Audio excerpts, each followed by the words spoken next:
It's My Nerd World, and welcome to it. We have no new Episode 9 news, and tomorrow is the Super Bowl. So on the show this week, we're going to talk about how we have no new Episode 9 news. We're basically going to talk about nothing, and what that nothing means for the fandom, and whether or not that nothing is a good thing. Plus, we will get into a few rumors floating around there, some talk of some animated movies that might be made in the future. A lot of the cast for Episode 9 is wrapping up, so I assume we're going to get something soon. Probably not tomorrow for the Super Bowl, but I don't know yet. We have a lot of listener feedback to get to as well on the show this week. And speaking of this week's show, it is brought to you by Mack Weldon and MackWeldon.com. You know, Mack Weldon is better than whatever it is you're wearing right now. I'm not kidding, unless you're wearing Mack Weldon. Right now, you can save 20% off your first order by just using the promo code MNW at checkout. We'll have more details about that a little bit later on in this week's show.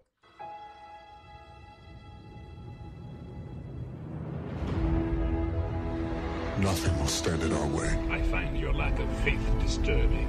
I will finish what you started. Who are you?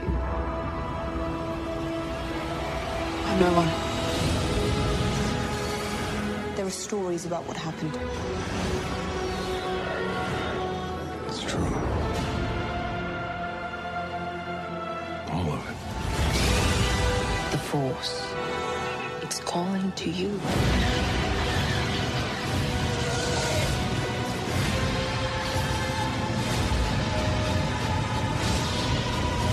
My Nerd World. Just let it in. So I'm going to watch Solo, a Star Wars story tonight. That's my plan.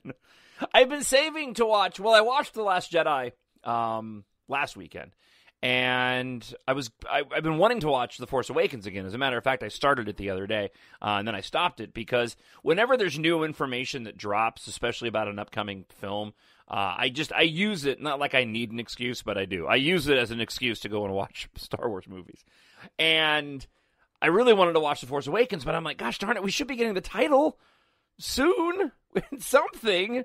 And I know that when that drops, I'm going to want to go and watch one of the recent films, whether it's Last Jedi or The Force Awakens. So I've kind of been waiting on that. So the plan is tonight I'm going to watch Solo: A Star Wars Story, in case you were curious at all. It is episode 157 of the My Nerd World, a Star Wars podcast, and this lack of news. And I really thought I did. I actually had it marked on my calendar. My Solo, A Star Wars Story calendar that I have here in front of me. I actually had the 23rd marked because it just seemed logical that we would get the title at least similarly to when we got it around The Last Jedi prior to the Super Bowl. And I know a lot of people keep pointing to the end of production because it seems like every time they've wrapped production, then we've gone and gotten the title for the film. So there could be truth to that. But one thing is clear at this point, and that is the promotion cycles for the films aren't really following any type of pattern. I mean, if they were, we would have gotten a teaser right now if they were going off of The Last Jedi or The Force Awakens. If they were going off The Last Jedi, we would have had a title by now. And as far as we know, going into the Super Bowl tomorrow, Disney has purchased up ad buys and are going to be running some teasers and trailers, but the conventional wisdom is we're not going to get anything Star Wars. And I haven't heard anything definitive apart from Deadline reporting. Their sources have said that they're not going to get anything Star Wars. And so I imagine, I tend to be overly optimistic. I have a blind sense of optimism about me. But I really don't think that we're going to get anything Star Wars on the Super Bowl, or else we would have gotten some type of inkling. I mean, could they go and surprise us? Absolutely. But I don't know. Well, they didn't let us know before the title for The Last Jedi dropped. But somebody made a comment on another podcast. And I think it was the Resistance podcast, if I'm not mistaken, John Hoey. But somebody made a comment about how, Disney really doesn't need to put it with all the other films. It doesn't need to get lost in the noise. Disney can go and make its own thing.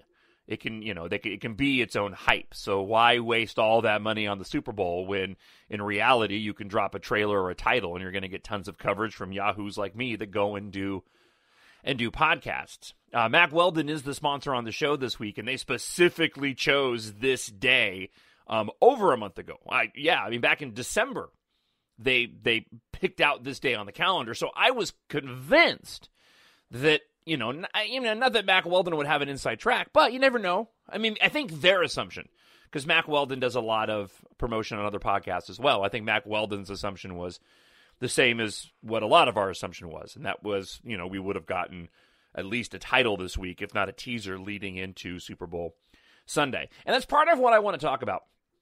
And that is the future of, a bit of the future of Star Wars, what this waiting game does for the fandom now. And this is truncated. I don't want to get too far ahead of myself. But the wait times that we used to have for the original trilogy and even the prequel trilogy, they're obviously shorter now, right, with the new movies in the Disney era. There was one experiment called Solo: A Star Wars Story, which I'm going to watch tonight if I hadn't mentioned. There was one experiment called Solo: A Star Wars Story, and that didn't go very well. They released that movie within 6 months of The Last Jedi, and it performed much lower than people had expected for that film. I'm still convinced that if they had waited until the end of last year, December, that Solo would have done a lot better. But I think, at least in the interim, and Bob Iger's been vocal about this, is that Disney's going to change their strategy a bit when it comes to releasing the films. A lot of people, of course, have speculated what that will actually mean. Does that mean we're only going to get, for sure, one movie a year? Does that mean they're going to go to one movie every 2 years like they have with the saga? I believe it's going to be one movie a year. I think 2020 is going to be the exception unless they announce something soon or announce something at Celebration that's already in the works for release in 2020, because if we're going to have a movie in 2020, the production on that should be close to starting. At least pre-production would have started by now. But Disney can always go and keep that hidden for as long as they feel like that needs to be hidden. We know there were several projects that were in the works that were canceled in the wake of the disappointment of the Solo box office. But speaking more to the larger point that I was going to make, and that is, I know that the fandom right now is clamoring for Episode 9 news. Now, this is anecdotal and perception on my part, based off of what parts of the fandom that I keep an eye on. Okay, so I keep an eye on podcasts, and I keep an eye on Reddit, the leaks page, and the speculation page. I keep an eye on Twitter and Episode 9 hashtags and Star Wars hashtags and things like that. And I can tell you that right now the fandom is clamoring for anything Episode 9. The Dan Mindel, the director of photography, put out a photograph from the set of Episode 9 yesterday. And they were using some type of laser for production. But the shot was aimed at the production equipment. It wasn't aimed at the actual set. So he puts this picture up, and it gets a ton of mentions. And people overanalyze it, thinking there's something in there that they can see. That's what hardcore Star Wars fans do. Earlier this week, the Star Wars show was supposed to return after its end-of-the-year hiatus. They hadn't aired an episode since, well before Christmas. Did they go? They might have gone off the air even before Thanksgiving. Maybe they did one or two shows in between Christmas and Thanksgiving and Christmas. But they haven't been on the air all year. And they were supposed to come back with the show on Wednesday, and we all sat back and waited, thinking that we were going to get some type of title announcement. There was some rumors of some books being announced, and so there was thought that that one of the authors would be penning the Episode 9 novel, and that's what they were going to announce, and then they never posted it. And Disney, Lucasfilm claimed that they had some technical difficulties. It turns out there may have been some weather in the area. The building might have had a lightning strike, and they couldn't get the audio or the video posted, and so they just completely canceled the Star Wars show this week, even though the hosts themselves said that they were going to be posting a show this week. And just based off of that and the way the fandom was reacting, right? The fandom is clamoring right now for Episode 9 news. Now, here's the thing, and this is the point I wanted to make. Star Wars works very well when it comes to anticipation and keeping the hype, at a high. That has continued to carry over from when I was a kid and from when I was growing up during the prequels. The fandom, the hardcore fans, and I would even say the more passive but still fans of the series, we're always desperate to see something new because we love this franchise so much. And there's such a level of curiosity. In Star Wars, one of the things it does the best is opening up these questions, and we want to see how the story plays out. The storytelling is just utterly amazing, right? And I'll just say for a moment, because I've taken, and I think it's just because the popularity of the show is peaking right now of my Nerd World of Star Wars podcast. I've got more listeners right now to the show than I ever have since I started. And so with that comes some of the negative backlash, because this past couple of episodes, I've received way more critical anti-Last Jedi nonsense that I probably did the majority of last year. Real venomous stuff too. It's so weird. I just don't understand that. Right? I got called the shill name. Yeah, that's right. I got called the shill name. But even with that, the fandom is still clamoring to see what Episode 9 brings. Even the Last Jedi haters that I see, who are constantly finding ways to just take a jab at the Last Jedi, even they are up and hyped up on what Episode 9 is gonna bring. That anticipation has carried over and is just as strong today as it was when I was a kid, when we had to wait 3 or 4 years between films. And again, when I was younger and we had to wait just a couple of years between films for the prequels.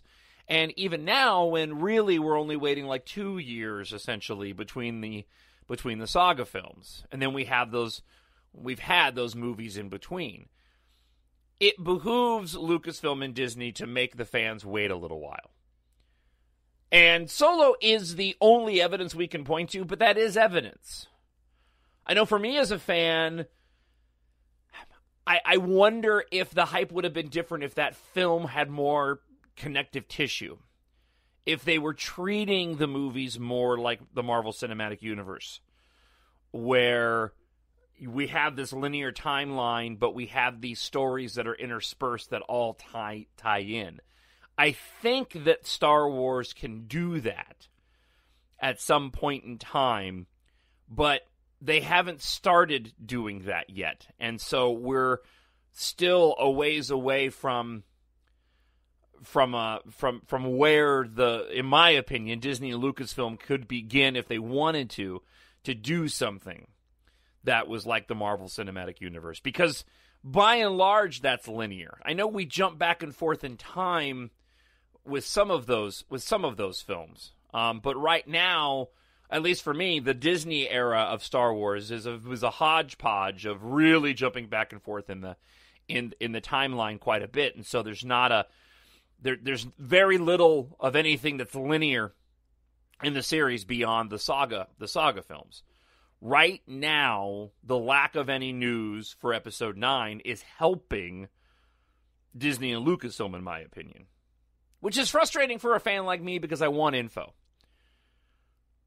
But I also want this franchise to survive. So the fact that Disney and Lucasfilm haven't released anything, while it frustrates this particular fan, I will say that it's a smart move so far. Because so far, everybody's clamoring for it. So by the time we actually do get some nugget, even just the title, the fandom's going to go nuts. I mean, we're already just waiting for anything we can go and grab onto. So I really do hope we get something for the Super Bowl tomorrow. I am certainly not holding my breath by any stretch, just based off the fact again that I think we would have known something by now.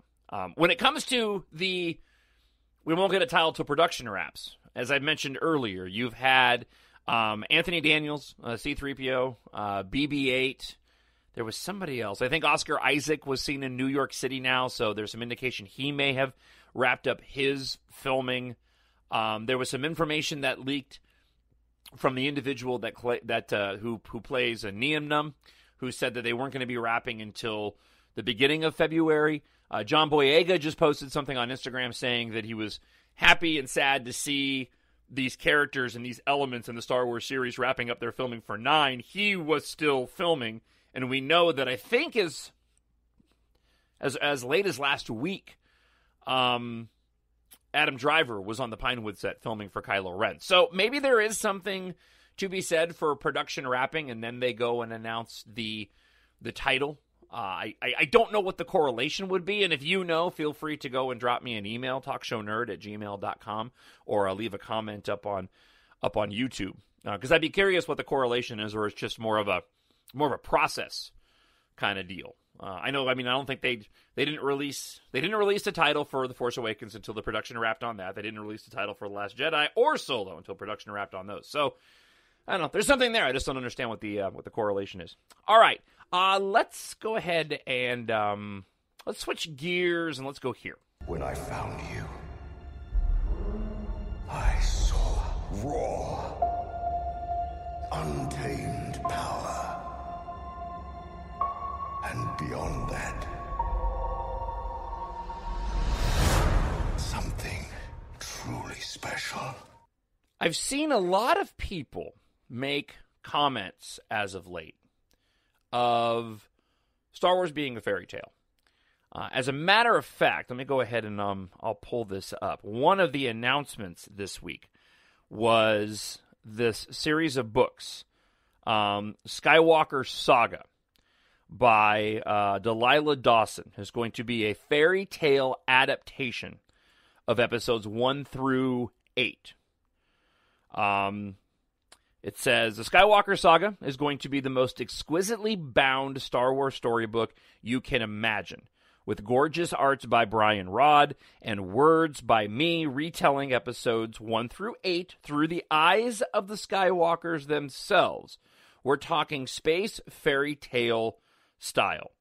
I'm actually interested in this. I think it's a very unique idea. And I've heard a lot of people continue to bring up the fairy tale aspect of Star Wars. I've always looked at it through that mythology angle, the works of Joseph Campbell, good versus evil, fully admitting there is a bit of fairy tale in the Star Wars universe. And I think that's what the films do their best at. It's these saga stories. It got me thinking, though, and this is just a quick side note. I'm not going to spend a lot of time on this, but just a quick side note. And I'd be really curious what you thought about this idea.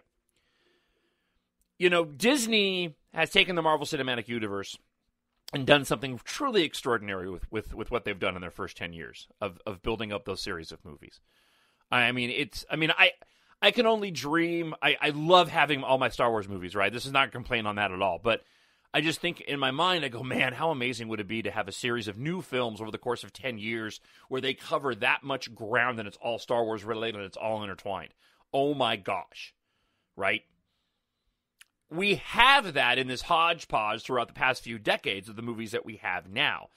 If you were to go and look now, and this is an interesting angle on this, by the way, if you were to go and look at all the Star Wars films right now, starting with 1 to 9 coming up, and then spike in your Rogue One and your Solo Star Wars story, we actually do have something sort of Marvel Cinematic Universe-esque. It just took place over a couple of decades, right? And there's not a lot of consistency in terms of tone. With the Marvel Cinematic Universe movies, because they're all made within the last 10 years, they all keep the sort of same level of consistency when it comes to their look, even though they're directed by other people. So I just think down the road, if Disney got themselves in a position where they could actually start stretching out the franchise into these series of films like a Marvel Cinematic Universe, where in this 10-year snapshot, we've got a bunch of these movies with larger tentpole films in between, but then these other films that fill in the gaps. I think that would be utterly amazing. Here's my idea, though. What the Marvel Cinematic Universe has done is they've really done a fantastic job of blending genres within their filmmaking, right? There's sort of there's a level of space opera-ness to the Guardians of the Galaxy films, along with the humor of it. Thor Ragnarok is very sci-fi, but really, that movie's a comedy, and it works spectacularly. I know Star Wars 7x7 this week, one of the episodes was whether or not Rian Johnson could do a Star Wars comedy. I kind of hope not. I really love Rian Johnson. I think The Last Jedi is a masterpiece. His humor, though, is very selective. I get it and dig it, but I think, for me, I'd want to see a Star Wars comedy in the vein of a Thor Ragnarok and not sort of a Rian Johnson Brothers Bloom-esque type of comedy. But what if Lucasfilm and Disney, instead of doing what the MCU did with picking out different genres, comedy, spy thrillers with Winter Soldier, right? If Disney started making films, but they were based loosely off of the known fairy tales. This idea actually popped up to me yesterday. I went to Best Buy, was looking at some new computers, and walked over to the Blu-rays, and I was surprised because I hadn't seen it. The live-action version of Cinderella, they had it on Blu-ray. So I grabbed it. I like a lot of the live-action Disney films, but I really enjoy Cinderella. The whole family does. But that particular one, that's a really good, solid... Kenneth Branagh's directing is one of my favorite directors. Even with sort of mediocre films, like Murder on the Orient Express, it still is a really fun watch. And the first Thor, same thing. But I thought, man, wouldn't it be interesting? And this was my own, because, I'm writing Embark, or I wrote Embark. I'm in the middle of the follow-up to that'll be released later this year. And I was thinking, man, when I get done with this trilogy of books for the Embark trilogy, I wouldn't mind taking a known fairy tale and putting a space opera twist on top of it. And that's what got me thinking, wow, wouldn't it be cool if that's what Disney did? Instead of focusing like the MCU does on certain like genres of types of films, maybe go in and look at the fairy tales and start recreating some stories, just loose connections based off of those. I think that would be cool and really lend itself to what Star Wars does really well. Because I'm convinced they're going to have to keep this saga style going to keep the franchise alive. One of the rumors going around that I wanted to mention was that they're potentially working on making animated films. And some people were speculating that this Star Wars Galaxy of Adventures, these minute 30-second shorts that have been created, which are a lot of fun, but maybe these are kind of a precursor to something Disney will do down the road. The fact that Spider-Man Into the Spider-Verse did as well as it did, and how unique that was. They're looking at taking Star Wars to the big screen in more of an animated form like they did with the Clone Wars, but having it actually be a feature. And I'd be okay with that depending on what they did. I think it would be amazing. I've always been a proponent of taking the 2D animated classics that Disney hasn't upgraded yet and making them into the style of your Frozen and your Tangled and your Toy Story and Incredibles. So going back, and I know we're doing a live-action Lion King, but going back and doing Lion King, Aladdin, The Little Mermaid in the style that we know today of Frozen and Cars and Incredibles. I'd love to see the original trilogy done in that type of animation. I think that would be utterly amazing. But the thing that the fandom grabs onto, and this is where we're going to get into the episode 9 stuff, the thing the fandom grabs onto is the sagas. It is the filling in of the gaps. It is the questions that are raised. It almost happened by accident, in my opinion, with what George Lucas did. When he created the original Star Wars movie, and he dropped in these little things like the Clone Wars, Luke's father, and he had a rough idea of where the story was going, but even he himself wasn't 100% sure until he went to go and make the films and write the script, and things changed along the way. And I've mentioned in recent episodes, I totally understand that process in writing my stories. The things that pop up just in the middle of hammering out words on the keyboard.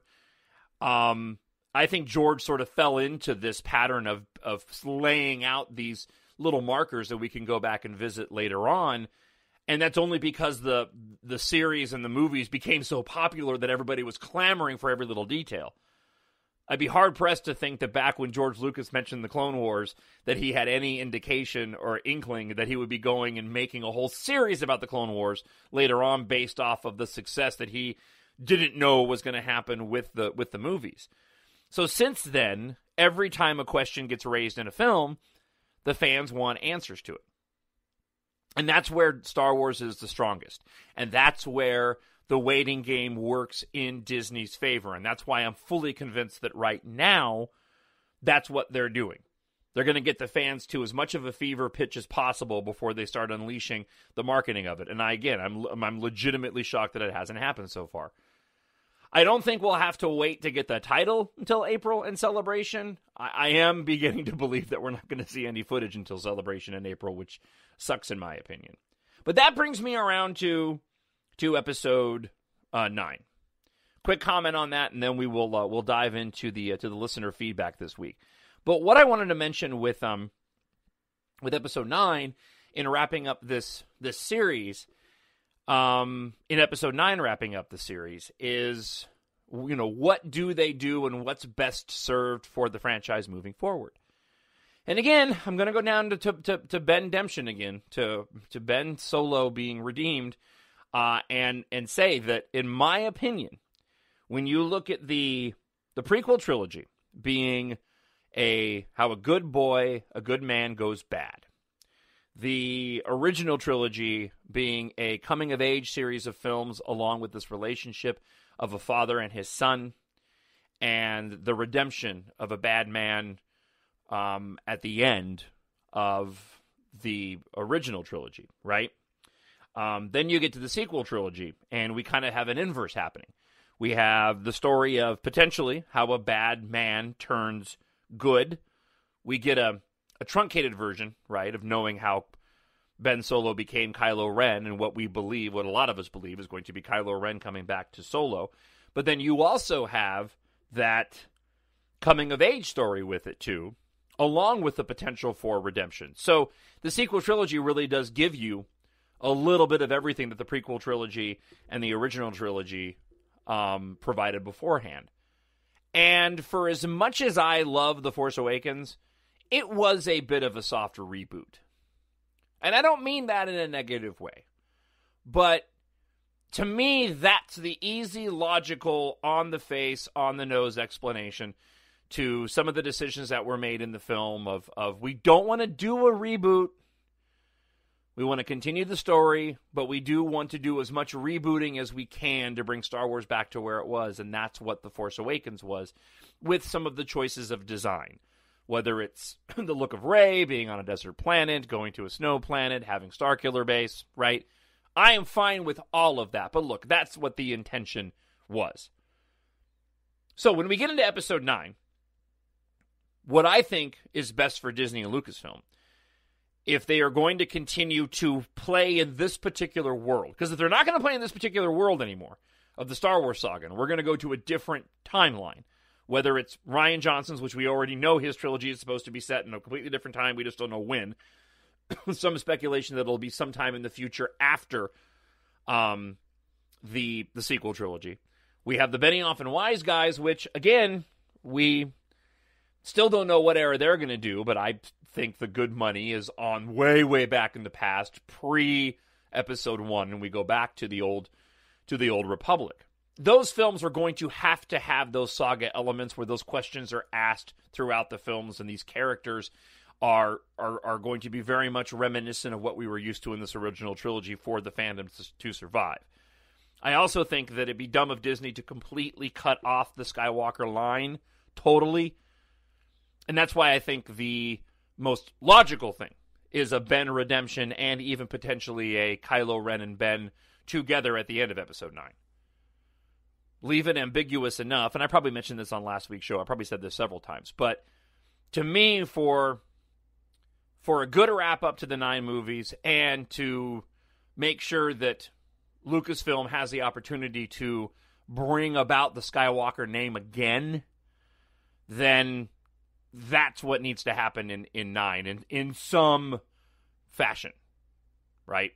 Now, there's still a question mark there, though, because, I mean, technically, if that is going to be the case, and I'm just basically arguing with myself, if that is going to be the case, then as a viewer, we're going to have to make the mind jump of any offspring of Ben Solo is from the Skywalker lineage, right? Even though he had the Solo name.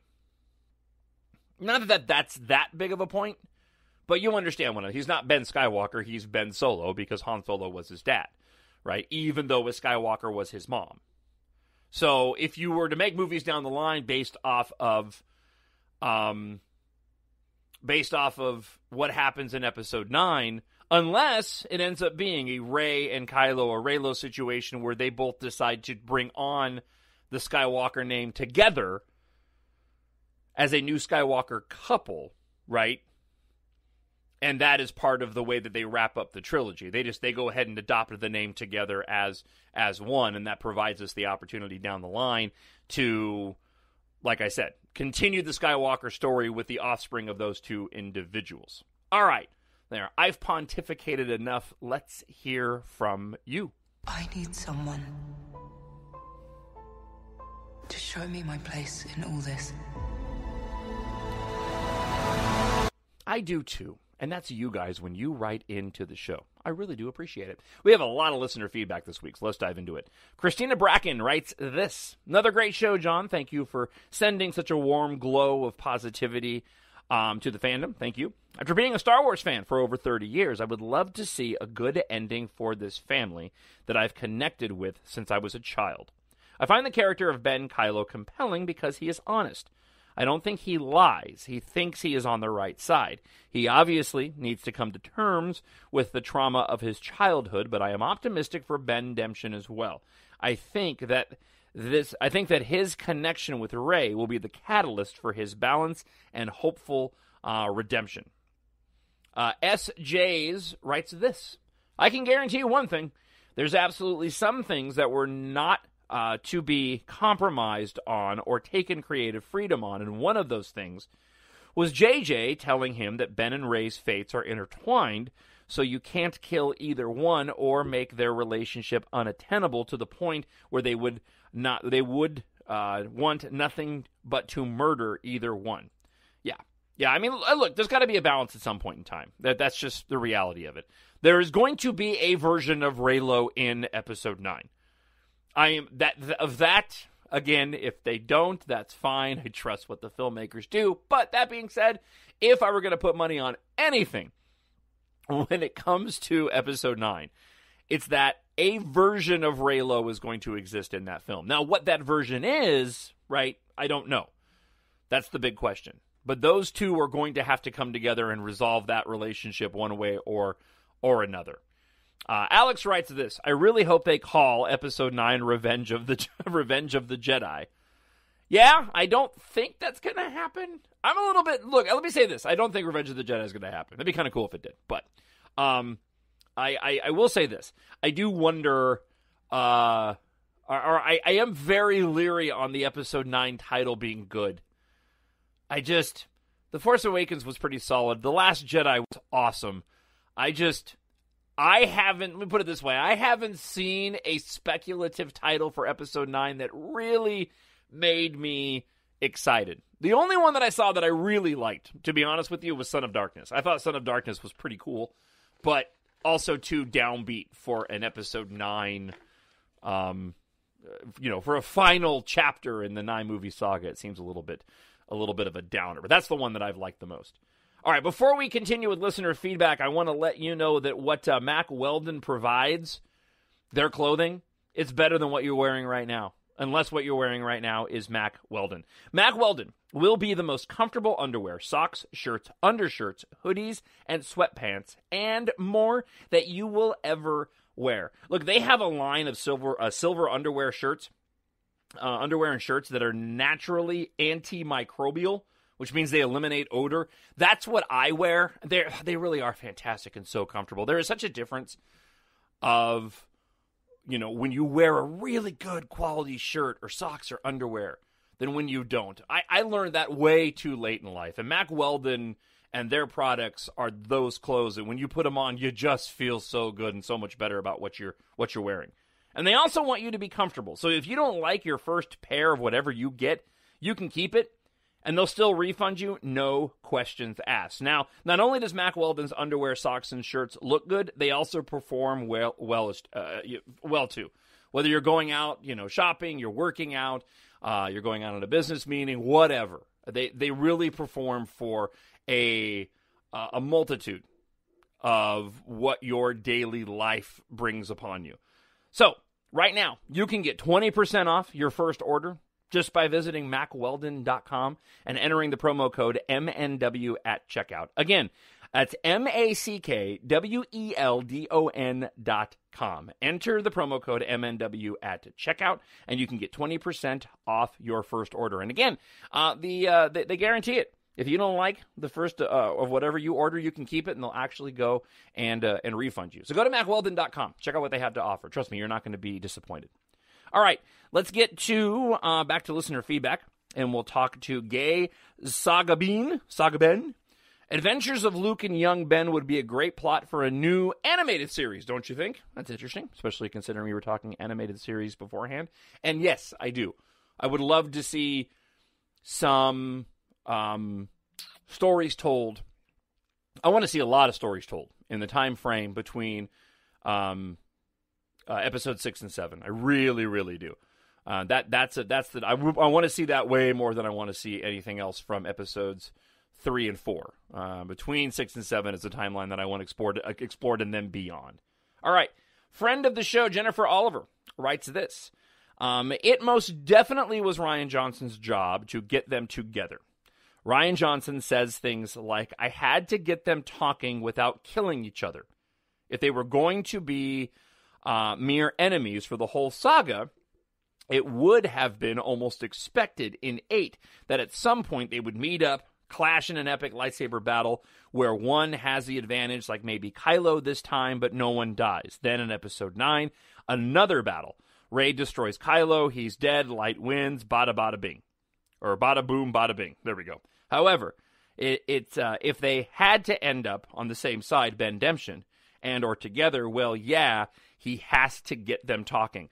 That's a really interesting one. And I'm glad that Jennifer Oliver brought it up. Because, and thank you, I hadn't really thought about it this way, but it makes sense. If we're going to see parallels to let's say the original trilogy, right, and the prequel trilogy, let's just compare those two. We get the parallels in The Force Awakens with that final confrontation between Rey and Kylo Ren. But nobody wins, which is similar to what happens in A New Hope. Obviously, Obi-Wan Kenobi is given up to the Force, but he still is around in the other films. Okay, so we had the confrontation, much like the end of episode 4 of A New Hope. So then we get to episode 8, okay, and then we get into The Empire Strikes Back. And we have sort of a juxtaposition, a changing of the way that things play out in terms of the storytelling, sort of a reverse. If you're into the ring theory, if you're not familiar with what the ring theory is, I would encourage you, if you've got some time in an afternoon, go and look up Star Wars ring theory, and you can read all about it. It really is fascinating stuff. But you kind of have a reverse thing going on there a little bit when it comes to ring theory in the way that some of the story details play out in The Last Jedi compared to The Empire Strikes Back, with this battle with the walkers taking place at the end of the film in 8, right, as opposed to the beginning of the film in 5. Okay, but more to the point in what Jennifer Oliver was saying when it comes to the core protagonists of Kylo Ren and Rey. We do get that lightsaber battle, much in the same way that we do between the two main characters in The Empire Strikes Back of Vader and Luke. But instead, and we get the join me, right? Together we can rule the galaxy, not as father and son, but as, boyfriend, girlfriend, Rey. Come on. Come. Okay, he doesn't say it that way. Wouldn't that be awesome? I want to, what I want? I want a parody. I want a parody of, I'm going to ruin everything right now. I'm sorry. I'm just going to wipe out on this. I want a parody of an insecure emo Kylo Ren at the at the end of the Praetorian Guard battle where he's so not sure of himself, like he's handing Rey a note like from school. And so the note is like a "Do you like me?" But he can do what I did when I was a kid. When I give a girl a note and ask if they liked me, I make boxes that they could check, right? Because you just wanted to. You don't need to elaborate. I just need to know, okay? But instead of putting yes, no, like 2 boxes with a yes, no, I would put yes or maybe. I wouldn't provide them with the no option. You can just imagine Kylo Ren. Hey, hold on. Before I stop firing on the fleet, I have this note for you. Do you like a Kylo? Yes or maybe? On a scale of 1 to dark side. Sorry. I need to wipe out on that. All right, so back to the comparison to Jennifer Oliver's. Oh, man, there's a whole bunch of stuff you could do with that. That'd be great. Kylo Ren leaving notes on her starship.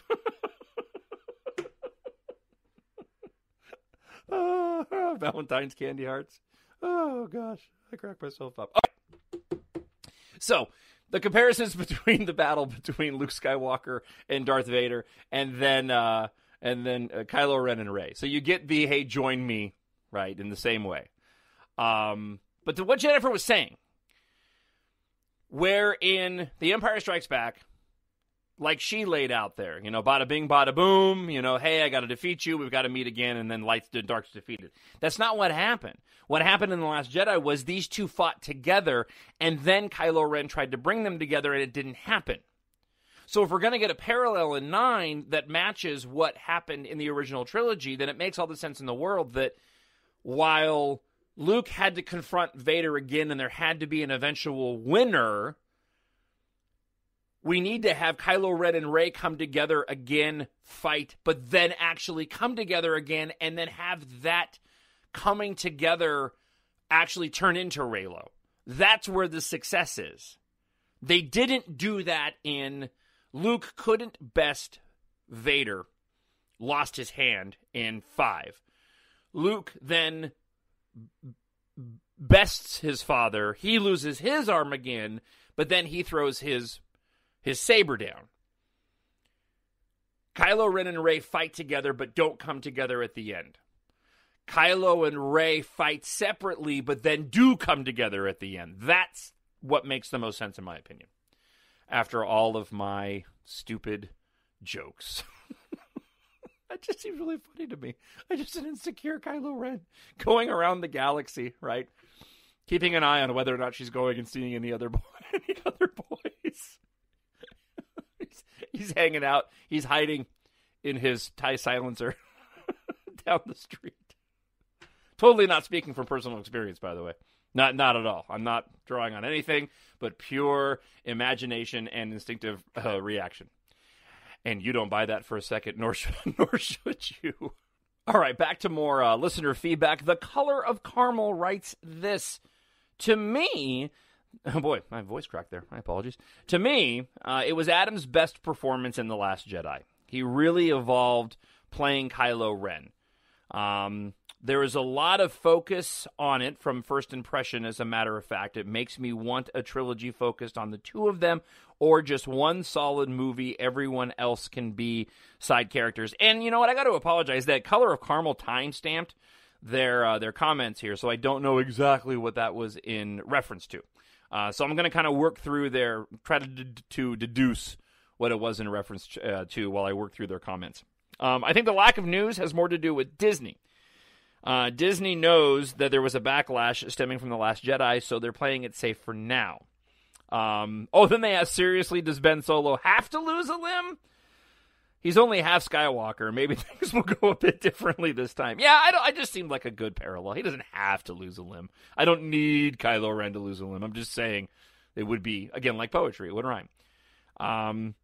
Maybe with Ben and Rey coming together, with Reylo happening at the end of 9 the way that I potentially predicted, maybe they could add a limb. Maybe. I'm sorry. It's early. This is probably the earliest I've ever done the podcast. It's like 9 o'clock in the morning on Saturday. And I think I'm being a little stupid because this is more around the time that I'm used to talking because of my weekly radio show on Twin Cities News Talk. So I don't know. You can let me know whether or not you think I should do the podcast at this time of day in the future. Let's see. One more here. I'm surprised you read my comment from the last podcast. I was basically just voicing my thoughts and feelings of what I've been seeing and what I'd like to see. Well, you guys leave comments, and I want to share them with everybody, so I appreciate that, the color of caramel. I really, really do. All right, Tracy L. says this. I definitely think the point of 8's ending for Ben was to give him everything he originally thinks he wants or had wanted, with the exception of Rey. Luke is gone, and now he's the supreme leader. However, he doesn't have what he actually wants and needs. I think he'll finally make the right decision in 9 and choose Rey instead. I really, really dig that. I like that idea a lot. Because we often don't know what it is we really, really want. We think we know what we want. But it turns out that usually that's not exactly what we want. Usually it's just we're fooling ourselves into wanting to fill the void for something that's missing with something that we think we need, which we really, really don't. All right, the intro maker writes this. On my opinion, there are 2 hidden hints in The Last Jedi novelization that indicates very clearly where the story is heading in Episode 9. 1, the caretakers on the planet Octo are making preparations for the next inhabitant that will come there. When Luke gave the dice to Leia on Crate, he just touched her, and immediately she knew something, and they both shared a secret. Oh, interesting. So that was taken from the book. I was not aware of that. That brings up another point that I failed to make earlier in the show, by the way, so thank you, the intro maker, for reminding me of that. And that is, depending on what they do with Rey and her lineage, and I like this idea as well. If they are truly going to move away permanently, for the sake of argument, from the Skywalker saga, but yet, the story group and Lucasfilm have to be smart enough to know, where their bread and butter is when it comes to these movies. And it's not necessarily the Skywalker name, in my opinion, just that. It's the way that, like I said before, the way the movies play out, the saga of it, the space opera angle of these stories. I do like the idea that this is what happens in the Star Wars universe of darkness rises and the light to meet it. I like that idea quite a bit. I imagine, I haven't necessarily heard this, but I imagine that if you were a Star Wars fan, you could make the argument that the fairy tale nature of the original stories that George Lucas created before the sequel trilogy really did work well, because this was a fairy tale in and of its own right. This wasn't necessarily an expanded universe kind of thing. Whereas we're just getting a snapshot of this part of the galaxy at this point in time, a long time ago, a galaxy far, far away, but that Anakin really was a one-off, and this was sort of a one prophecy. I personally would not have a problem if Lucasfilm and Disney decided that this was going to be the key element of the storytelling that will provide us other trilogies, meaning, other circumstances where the darkness rises and then a light is created via the Force to challenge it. I like that idea, even if it does take away, over a long enough timeline, the uniqueness of the Skywalker story, because it would. Because essentially the Skywalker story, Anakin's rise and fall, and then the story of Kylo Ren and Rey would just be one of many stories like that. Now I'm not the expert, so I don't know what that means in terms of diminishing return on storytelling, but it is an angle that they could go and take to continue to create these Star Wars trilogies with a new set of characters. Oh, once again, we got another big baddie somewhere else in the galaxy, and the Force is here to go and create its opposite. There's a ton to play with in the middle of doing that, but that is a possibility. All right, ZBH says this. That Mac Weldon tidbit is really interesting, John. For me, that pretty much confirms, and it did for me too, that we will get something with Super Bowl next week, which I was banking on being true anyways, but that little addition makes me even more certain. I can't wait for next week's show. Yeah, well, next week's show is here, and I was totally wrong. Or Mac Weldon was totally wrong. I don't know. I really thought that was the case too. You know what? Let me go. Hold on a second. What I did right there was I paused the show for a minute, and I went to go look at Reddit to make sure that nothing had happened in the middle of when I was recording the podcast this morning. So that's why what you don't know, because time stopped for you and it continued for me. So no, I just went and looked. There was nothing new. Maybe we will. Who knows? Maybe we will get something for the Super Bowl tomorrow. Wouldn't that be amazing? Just a title. Just let us know what it's going to be. Watto, a Star Wars story. I don't care. All right, let's go here. Amparo Rivera writes this. First, let me congratulate you on your success with your book. Many more positive things in the future for you, I'm sure. It is funny, no matter how many times you watch these movies, you always find something different. Watching A New Hope, there's a conversation with Darth Vader and the officers about Leia when she was held as a prisoner and her interrogation. Vader said something like, her resistance to the mind probe is very strong, and it will take some time to get anything out of her. It sounds to me like he did something very similar to what Kylo did when he did not see that in this movie. When Rey resisted Kylo in the interrogation, some people found that very hard to believe because Rey had no training to fight someone like Kylo, who at the moment was very strong but still an apprentice. If this is hard to believe and makes Rey look like a Mary Sue, imagine a young girl like Leia resisting a Sith Lord. Yeah, absolutely. I do agree with that. And I forgot about those parallels too. There's a lot of subtlety in The Force Awakens. Well, and The Last Jedi. There's a lot of little subtle nods. Because I remember talking about that before, but it's been a while since I thought about it. How that interrogation scene, her resistance to the mind probe is considerable, right? How that was very similar to Kylo Ren and his interrogation scene with Rey. All right, as we continue working through listener feedback this week, I do want to mention at the end of the show, I have a special going on right now for my sci-fi novel, Embark. I'll give you all the details. It's just for this weekend, depending on when you're listening to it. It's the special that I have going on for the book is only available for Super Bowl weekend, so I'll give you all the, big game weekend. I'll give you all the details coming up here in a moment. First off, though, friend of the show, Aggie, we'll call her Aggie Wienar, has a couple of lengthy emails that I do want to share with you in their entirety because this is some really important stuff in my opinion. A few podcasts back, there was an individual who wrote the show frustrated with the choices of diversity in the sequel trilogy, and most specifically the lack of having Rey and Finn get together versus having Kylo Ren and Rey together as a dual protagonist, and those two being white individuals. Finn being black, how it was promoted that Finn and Rey would be together, and it didn't happen. So I gave my own commentary on that. That being said, Aggie writes this, 2 comments, and I thought this was really, really fascinating. Race issue. It's so an American issue. Considering race as an issue in a movie is a direct projection of the American social issues, which are completely lost on the international audience. I do not think that anybody in a monoracial society even notices the weight behind race, especially in Star Wars. In Star Wars, a race is a question of the convention. You can be white, green, black, red, or blue. It is a universe far, far away. We, outside of the multiracial societies, do not really pay attention, and we don't get the context. And we are responsible for over 50% of the box office. Star Wars is bigger than the U.S., so it must be universal. All right, then they go on to say this. J.J. Abrams, as I said before, J.J. is a skilled craftsman, but no artist. Johnson is an artist. Thanks to him, I can now sit with my kids and show them a bunch of incredible, fantastic artistic shots in the tree or on crate to teach them about the art of movie making. The Force Awakens has literally 0 shots like this. It even has terrible editing of the interrogation room with weird angles so the two characters feel disconnected. The Force Awakens is more of a movie of running and shooting, no intimacy and no emotional playground for the actors. I'm not sure if J.J. Abrams is able to actually direct with subtle emotion a scene between a man and a woman. Never seen that in his movies or series.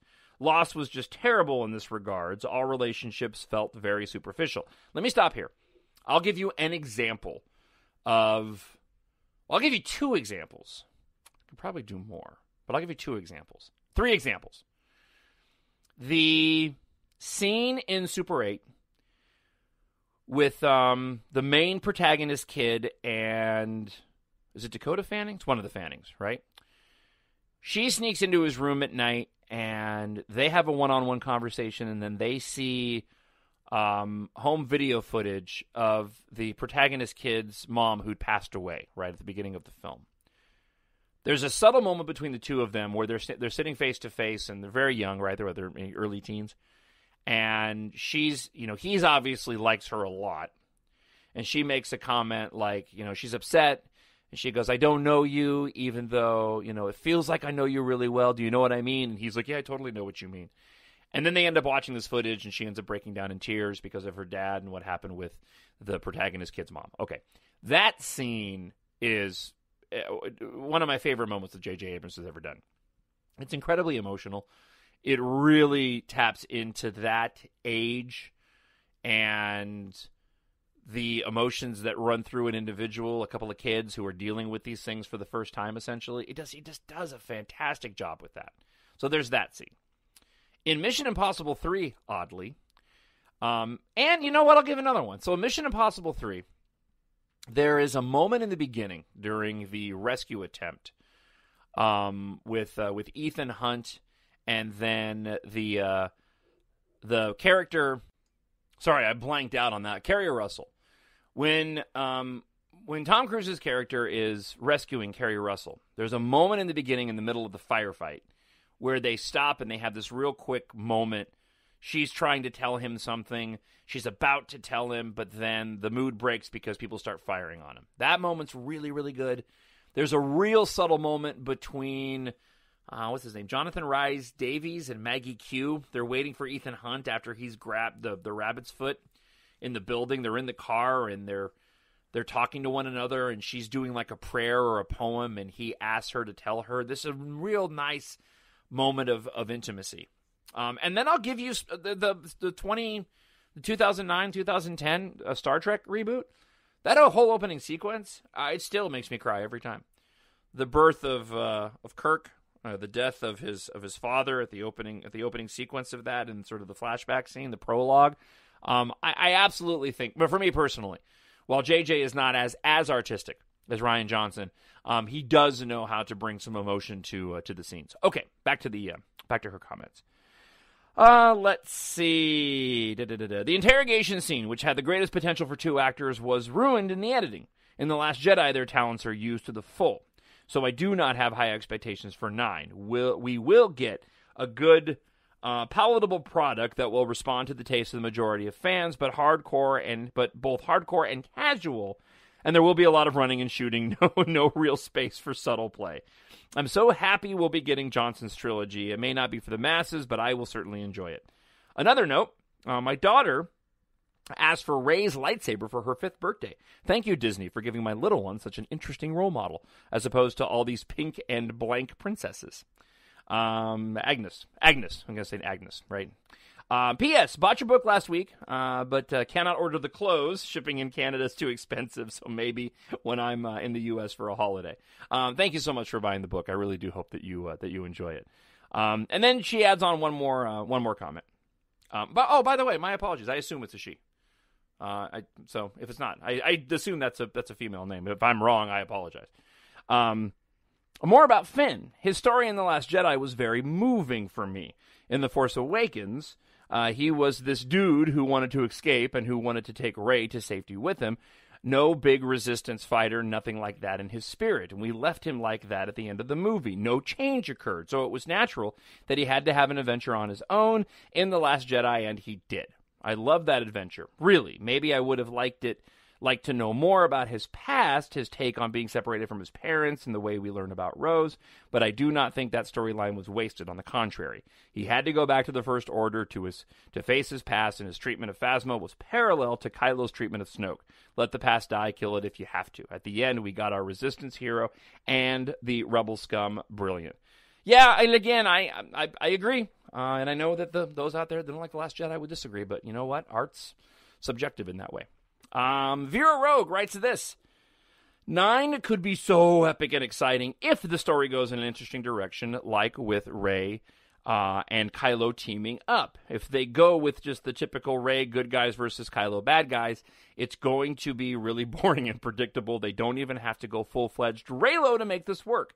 They could build off of what the character DJ laid out. Good guys, bad guys, what's the difference approach. They could make Kylo a benevolent leader, Hux gets frustrated, finds out he lied about the throne room. Rey could be seeing all the good Kylo is trying to do and gets more proof of this through the bond. Hux and the Knights overthrows Kylo. He narrowly escapes, but with injury. Rey helps him, and the eventual teaming up to try to take down Hux and the Knights and bridge the peace between all parties. With that, too, there'd be ample room for conflict, even within sides. I don't know, at least in my mind, that would be good. Ha ha. No, I dig it. I'm down with that. Chris Ross writes this, great show. I appreciate all the different views. Thank you, Chris. I appreciate you taking time to write. Let's see. And Thea Gala writes this. I can't help but believe that episode 9 will end on a happy note. There is no way they would leave it unhappy.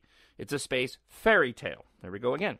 Rey and Ben are perfect, a perfect fit for each other. True equals light and dark. Together they bring balance. There's so much emphasis on balance in The Last Jedi that I really can't see it going any other way than the two embodiments of light and dark coming together to create harmony in the end. I love the idea of Rey and Ben flying off together in the Falcon to go on some new adventures. That is the perfect direction for Disney to go, since it allows them so much leeway for future Star Wars. They can easily wrap up the Skywalker story and then end the movie that way. I love your channel and the positivity. So glad I found it. Thank you very much. I appreciate that.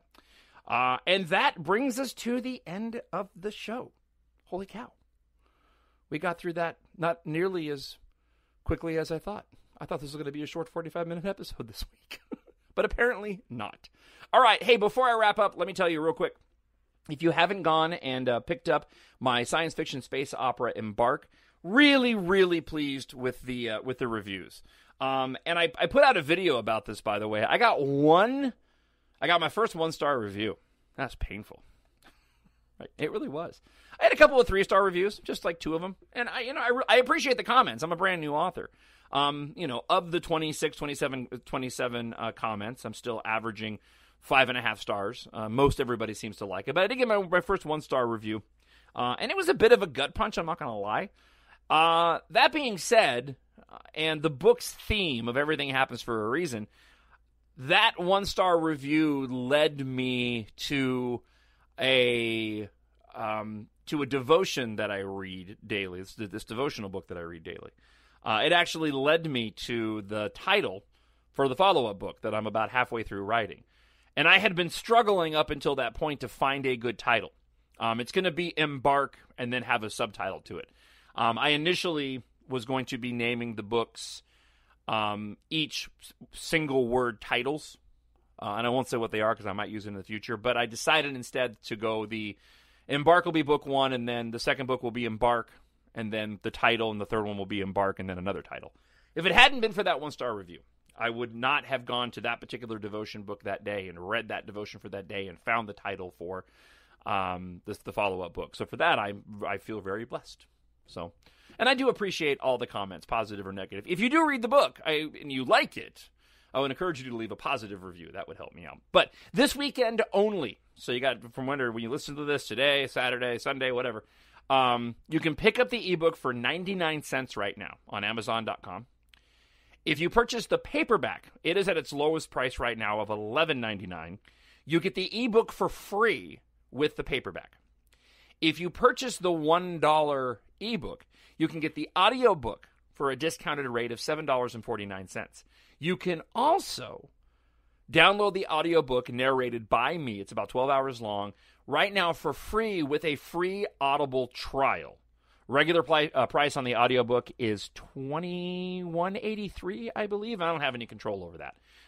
So if you haven't picked up the book yet, please go and do it this weekend. Again, I am trying to get the rankings up as I continue to write the second book and keep the profile of the first book up. And that's kind of my goal right now, is to keep a consistent level of sales and keep the ranking high so that when I release the follow-up book, it'll raise its profile even more. So if you want to support the podcast beyond going to macweldon.com, please go to amazon.com, search for Jon, Jon Justice, and you'll find my science fiction space opera novel there. Again, 99 cents, $11.99, or $7.49 or free for the Audible trial for the audiobook. It would really mean a lot. And I appreciate everybody who's picked it up so far, and I really, really hope that you have been enjoying the story. Again, I wrote it because of my love of Star Wars. It's, at least in my opinion, not a copy of any of the stuff that it is inspired by, but it's inspired by the coming-of-age films in the 80s. Ready Player One, Guardians of the Galaxy, Serenity, of course, Star Wars, Star Trek, Fast and Furious. It's got a little bit of all that in it, and it was just a joy to write, and I'm so excited for the follow-up book. All right, so I've promoted my book enough. Go to Amazon.com and go and pick it up if you haven't already, or buy it for a friend. It's only $1. All right, have yourself a fantastic big game weekend, and maybe on episode 158 we'll actually have some new news to talk about. Drop me an email, talkshownerd@gmail.com, if you want to join the mailing list, which is strictly about the podcast and the books that I am writing, talkshownerd@gmail.com. You can find the show on Spreaker, Stitcher, iTunes, Podbean, iHeartRadio, and leave a comment on YouTube, and maybe I will feature you in next week's listener feedback. Have yourself a fantastic weekend, and I'll talk to you again next week. Bye. The Force will be with you, always. My nerd world.